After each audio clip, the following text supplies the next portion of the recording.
first thing is I've done this at 130 BPM. UKG, you can find it all the way from like 120, really pushing it down, 126, 128 are really nice tempos. So first off, this pattern runs over 2 bars. Some parts of it loop within the bar, other parts change to the second bar. So at first, we're going to have a look at the kick drum in bar 1 here. And what we do with the kick here is we have it land once and then we do a double kick in between the and. So we're leading up into the and we're landing on the and. So we've got our 1, 2, 3, 4. The and right in the middle here, we're just bumping into it like so.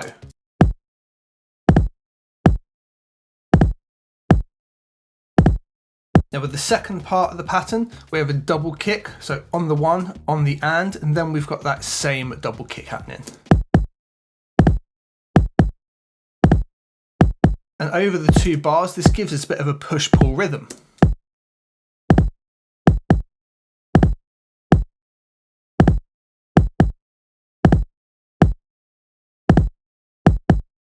Now it's really important to note that this isn't landing on one of our 16ths. You see, we're working in 4/4 and we're working in 16ths, but we're working between the notes with a swing. So this doesn't land on one of our notes. It's swung in to landing on the and exactly. So if we were to highlight this, for example, we've got our swing over here. If we put it onto 16ths, you'll see it will snap directly back into us. When we're separated out on 16ths, the notes in between are the ones that are going to move. So if we swing, we can see that we're swinging this particular note here. And what we need to do is find what's going to be the swing rhythm for us in this instance. So if we loop over just bar 1 here,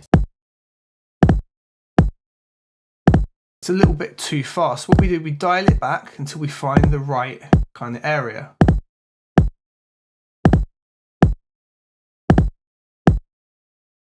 And somewhere between like a 65 and a 70% swing are going to be right where we're sitting in this kind of vibe and track.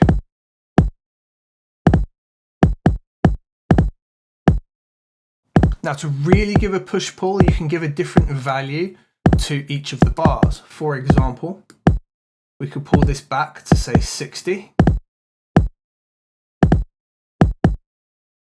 And let the second one be a little faster. Let's say 70.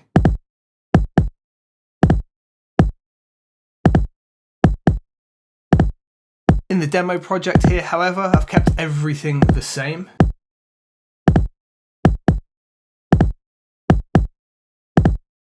And they're all sitting around 70.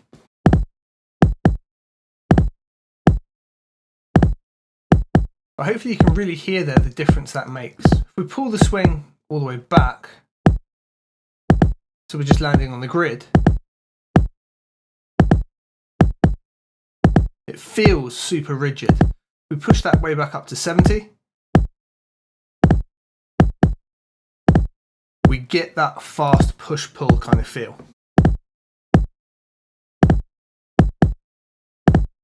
Today's video is sponsored by DistroKid. They let me get my music out to all of the major distributors, and they do that at a price an independent artist can easily afford. If you're ready to get your music or beats out there and want to release an unlimited amount of music each year, check the link in the description below for a discount off of your first year of unlimited distribution with DistroKid. Now, another thing to note here, the sound is pretty important as well. If we go into Quick Sampler, it's just the sound taken from a break in Logic, but I've given it a very, very quick decay, 172 milliseconds basically, right here. We want it to be a really short kick. Let me just drag this out here, look. Anything around here is actually alright. It's a really quick, punchy sound. Now to counterpoint that, we need a snare, don't we? And we've done the same thing with the snare in that the bar changes. If we take bar 1 of our snare, we're on the 3 and the 4, like you would expect.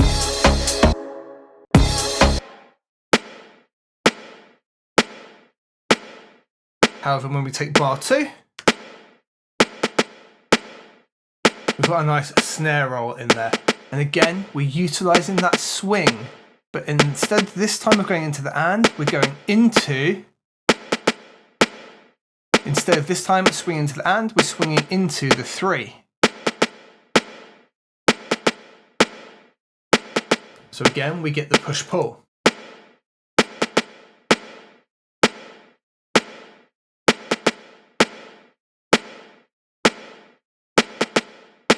Now if we take the kick into account as well,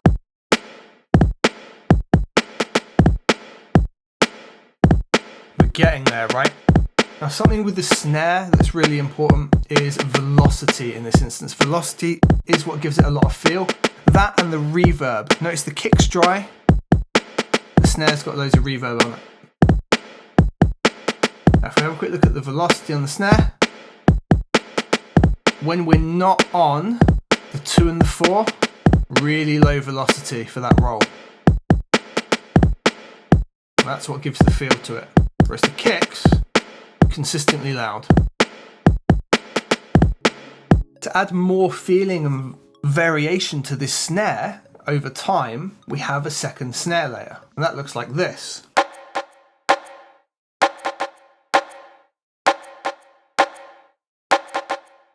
If we take the 2, we can see that they match up with each other. However, we look at the velocity, much lower velocity and always really low velocity on the swinging parts of these.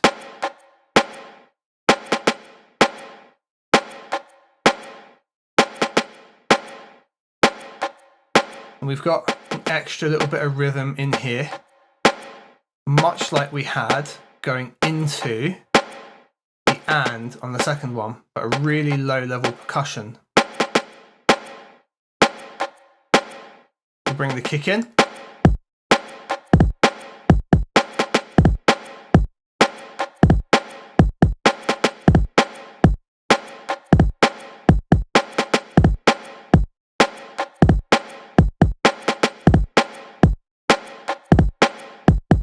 Now it still feels a little bit sparse at the minute, and we use a very simple percussion just to tie it all together.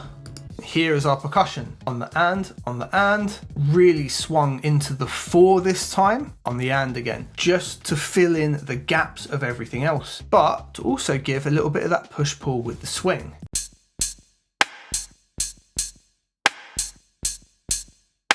We're also switching up the percussion sound. We're having that click when it's not on the and.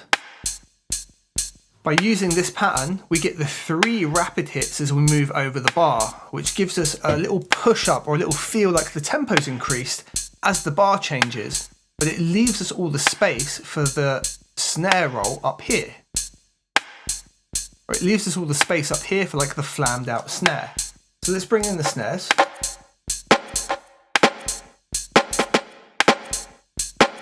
And hopefully it's pretty clear there how all that's working together. There's basically nothing competing ever. But we've got those different off-time sounds rolling in together. And then the kick just brings the foundation to all of it. And again, competing wise, kick's not competing, kick's not competing, kick's not competing, kick's partnered up with a hat once, kick's not competing again.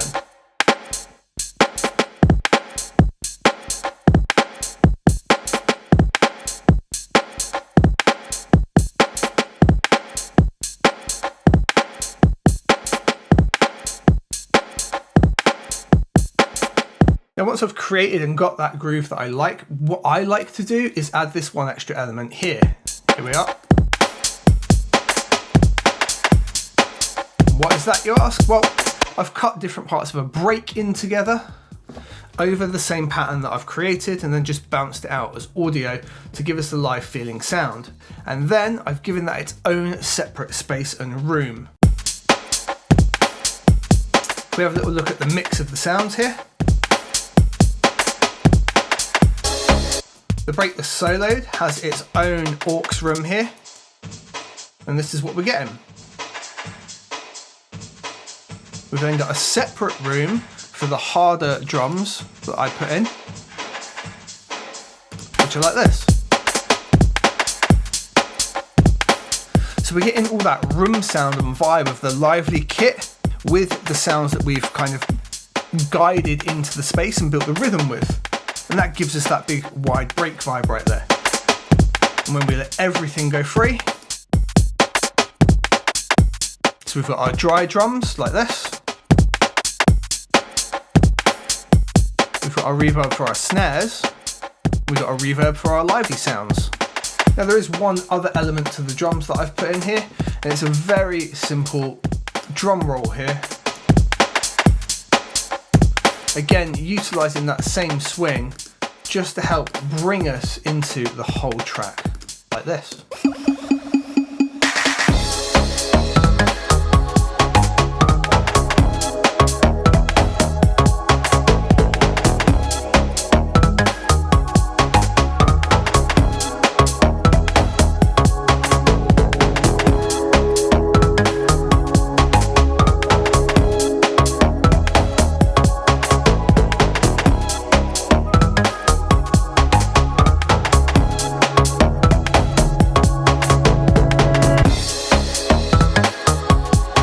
Alright, so welcome to part 2 of this UKG building this cheeky two-stepper template, and this time we're looking at the bassline, or basslines technically, which is why I've coloured the two differently so you can see what's going on with each and or here. And I just want to go over why these work together the way they do, and so you understand what we're looking at here. If we take the purple bassline, which is purely this guy right here,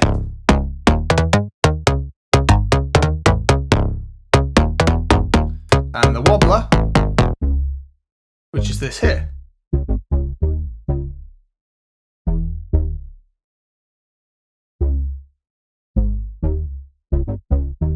You notice there's a bunch of notes that don't even trigger at this point, which is fine. It's exactly what we want. The two work together to give a call and response.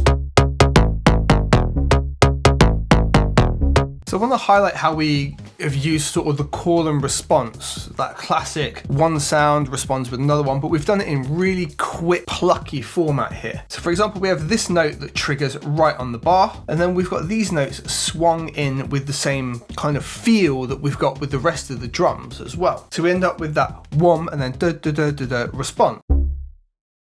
Because all we've got is that note playing here, and then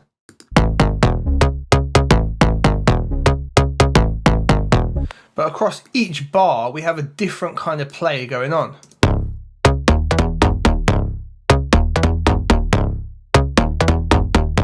In most cases, you've got the odd note here where I've swung it to meet in with the others, but it's sitting on the grid. Whereas the plucky one, I've got that kind of off the grid swinging with the ands. If you don't understand what I'm talking about, make sure you watch the drums tutorial first, which explains the whole swing and groove profile that we're sitting in here. So that's what we're doing here. We're having that call and response, and we're kind of sticking with the lower bass tone, having that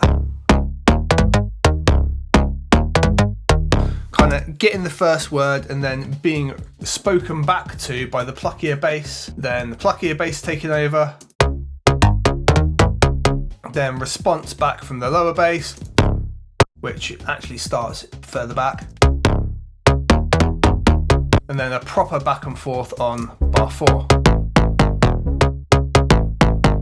And it all comes together with a real like back and forth conversation that swings in and has its own groove, right? It's really, really groovy, like everything else in this genre.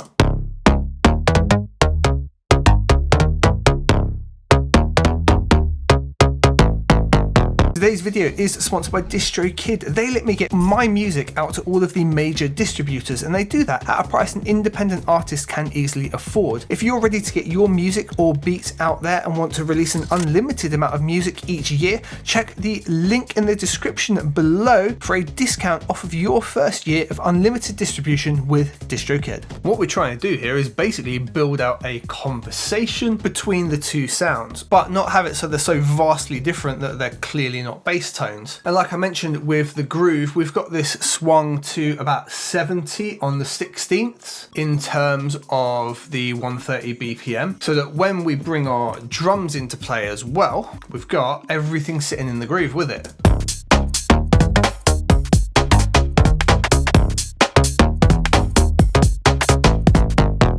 So let's say we want to work in F sharp minor, by far one of my favorite keys to work in. What I'd probably do is just start with the lower tone and just straight off on like an F sharp, like so, something like that.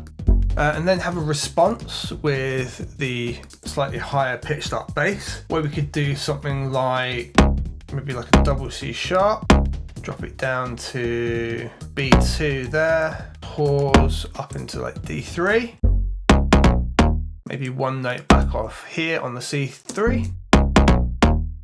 Problem is that seems super rigid, right? We need to make sure we've got the similar swing and vibe to the rest of the track. So we're on our 16th note and our swing was about 70%. That should swing those notes like so for us.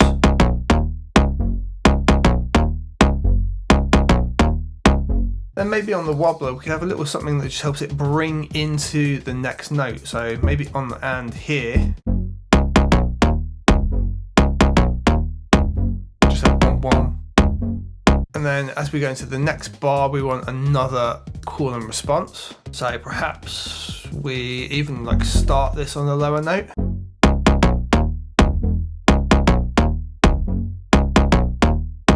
And maybe this time we can bring this down. So go.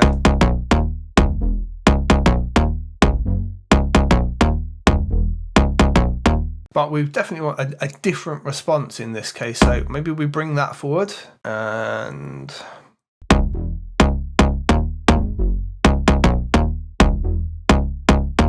there's a really simple way that we could build that and then just keep evolving it from there. Let's just check this with the drums in and see how that is now fitting.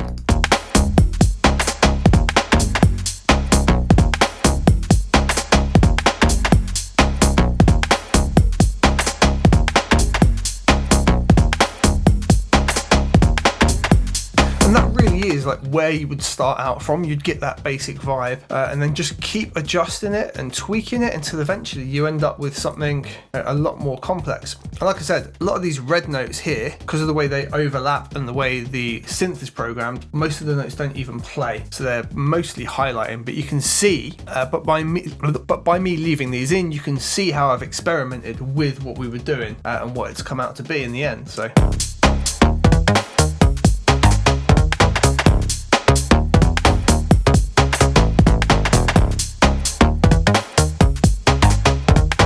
that's something we haven't experimented with in our new one yet, and that's maybe having these notes drop down and follow into the new tone as well. So we could do something like that.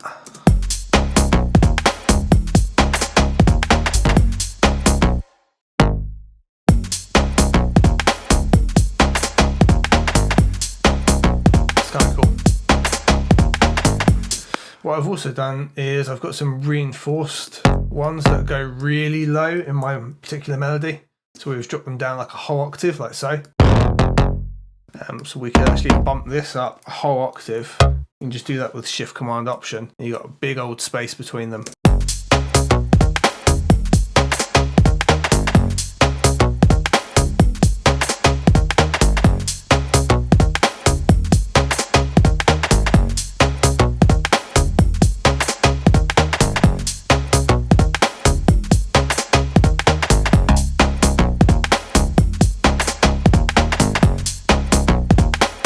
You can also do other things like invite the lower bass tone up here for a response. To end up doing something like this.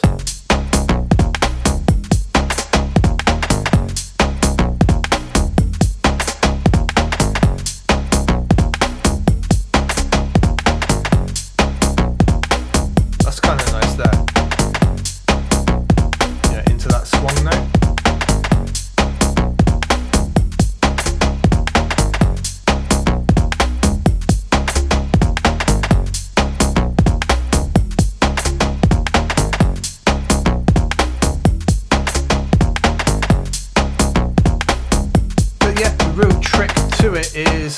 making sure you've got a nice simple call and response that is enjoyable to the ear, because if we did all these with the same notes, it would become kind of dull and redundant.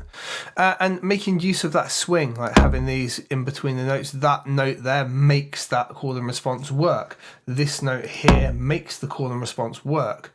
If we were to mute those notes out, to mute these guys out, those swung notes, and we take our drums away, it's going to sound weird.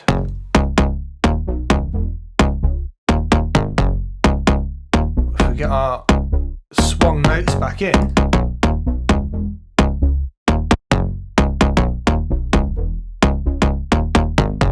they are the whole vibe that helps bring the whole thing together, especially with the groovy drums in.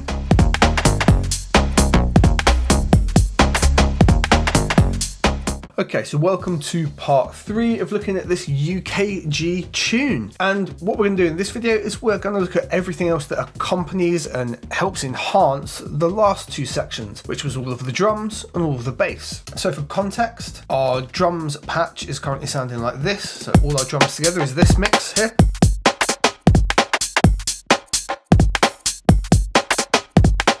And we've got a couple of bits in the intro section that just add a little bit more.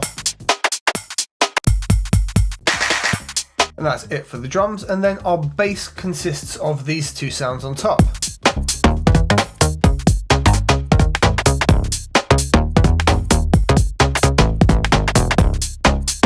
Just giving that back and forth chat and kind of rhythm to it. And you know, this is the foundation of the track here. The drums, grooving it along, the bass and the melody, bringing it all together. But we've got a whole stack of other sounds in here that tie the whole thing together and make it that big kind of vibe that we get, especially in the final drop here, where we build up into this.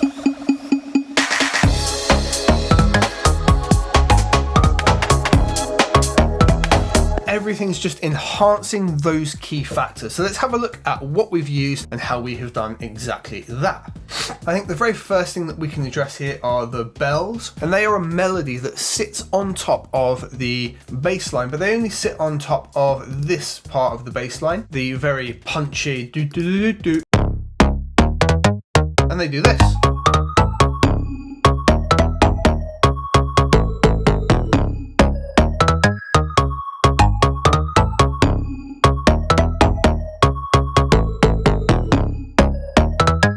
See?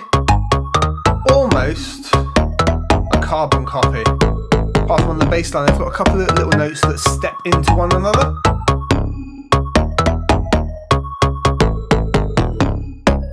And on the bells, I've got these harmony duck notes in a couple of places. But apart from that, it's just basically sitting an octave higher. It sits on top of it. It adds a melody into that bass line and just enhances the whole thing, right?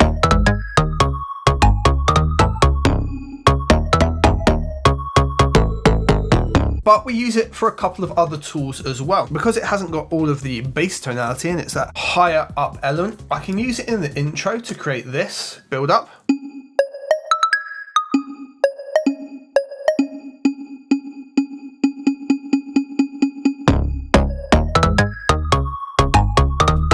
And in other parts of the track, like the first time it drops, we take the bell away, but we just use a couple of notes of it just to enhance and pick up the ear at key moments.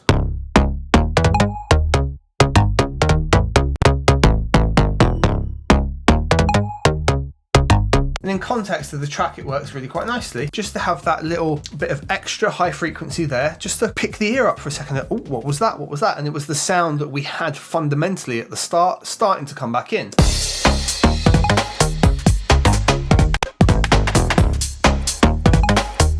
And then eventually it comes back in full force.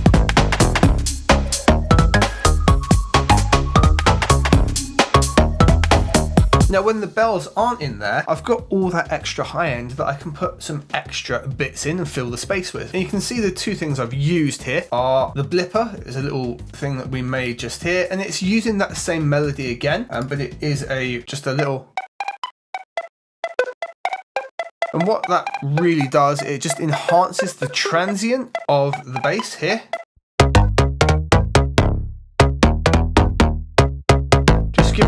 kind of weird, vibey sound added into it.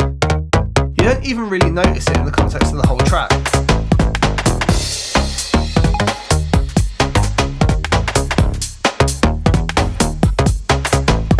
It's just giving something up in that higher frequency for your ear to pick up on. And because it follows that exact same melody as the bass and the bells follow that, we can enforce it later and just add a little bit more into this drop here.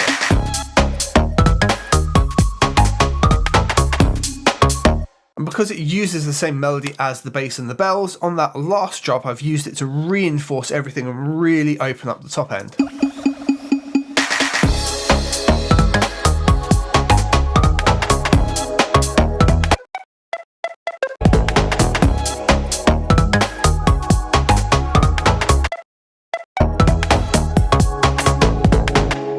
Today's video is sponsored by DistroKid. They let me get my music out to all of the major distributors, and they do that at a price an independent artist can easily afford. If you're ready to get your music or beats out there and want to release an unlimited amount of music each year, check the link in the description below for a discount off of your first year of unlimited distribution with DistroKid. The other is this tiny vocal, and I just wanted this to have like that kind of chopped, sampled drum sound that you might get when you've chopped up a drum break away from something else. We haven't done that in this case, but I wanted to create the vibe. So what we've done here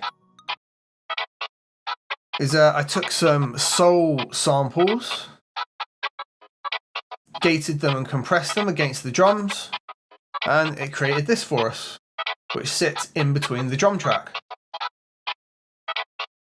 Again, you don't really notice it in the track, it doesn't stand out, it just adds texture and rhythm in with the drum track.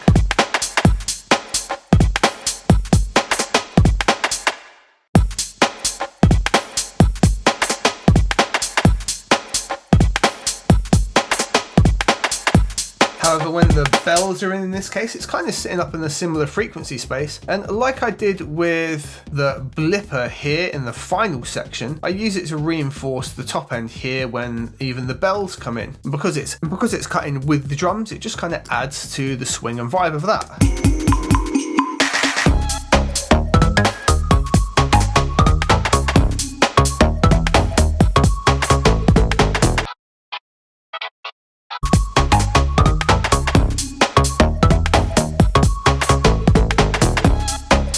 The last thing that really enhances the track is right down here, and this is just cut from a sample in Logic in Sampler, and we've just made this little patch here, chopping this sample up, which is a classic choir lyric, and this is this sound. And this melody here.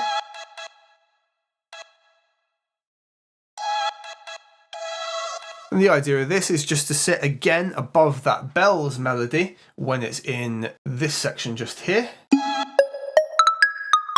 and just enhance the whole thing. And it works really nicely the first time we hear it, because we've not had it introduced here until bar 41. Because it sits up above everything, it's just there for that moment, just grabs our ear, and then we sink back down into the melody, and then later it's got its own melody that sits in too, so like this.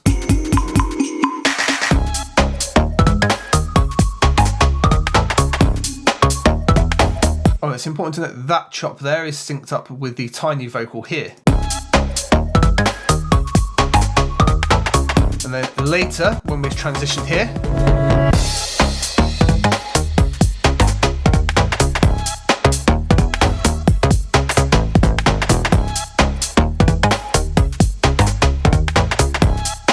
we've now got a new melody sitting on top of everything else, and it works really nicely when the bells aren't in, and in the final drop where we have everything, it still works because it sits kind of an octave above them and in between.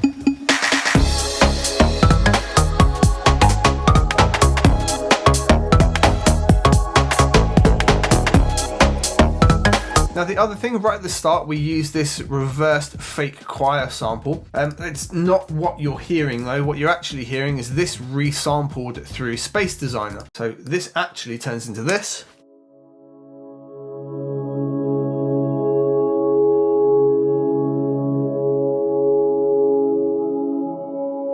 And it's just making a big fat tonal pad sound. It fades away nice and slowly to sit under all of that intro stuff.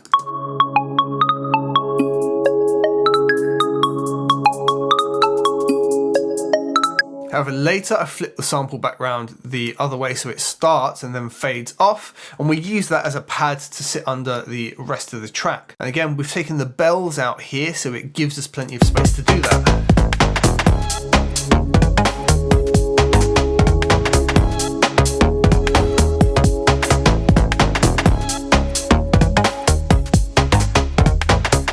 We've done the reverse version of it in the outro bit where we just drop everything, just throwing everything at you in this section. But I've let the bells and the melody and everything sink in a bit before it comes in, and it's got time to fade off as other parts of the track start to drop out.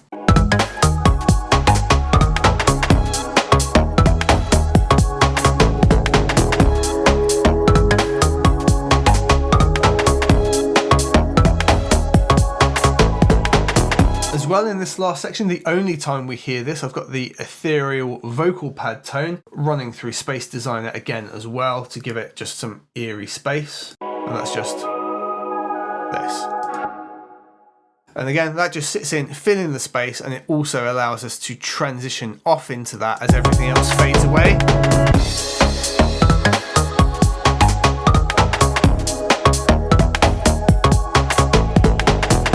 That's the only thing remaining with the drums and the bass line right at the end.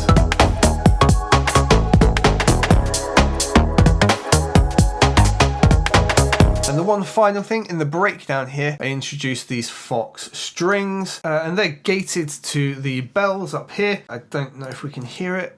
Yeah, there we go.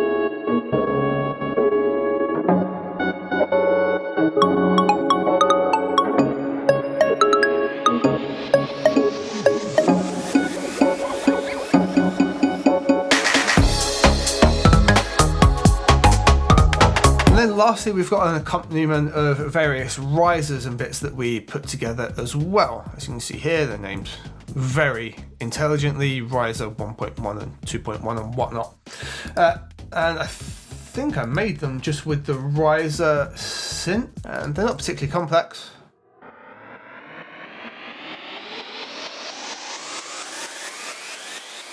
Just a bit of chorusing and delay and whatnot. And they just all work to lift everything up.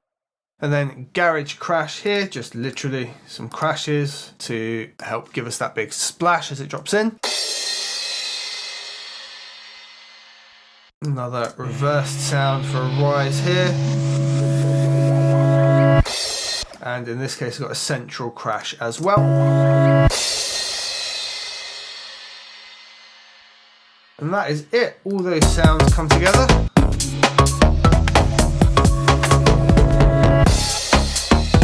Create the final tune.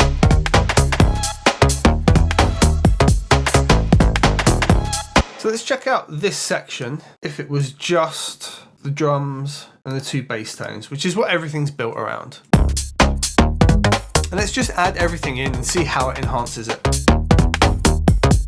So that's all well and good. You're going to get bored of it pretty quickly. So we've got the bells as an extra melody in there to really pick up the ear.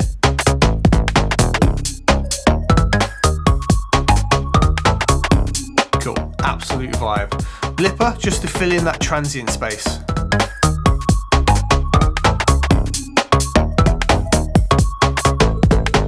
Ethereal vocal just lets us tail off at the end. It's maybe a bit loud, might want to bring it down. You can do whatever you want with your version. Our cut up choir.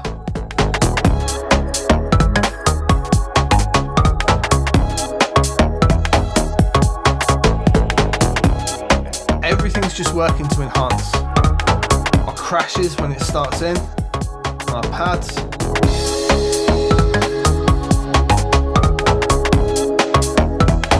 How about all our risers as we come in?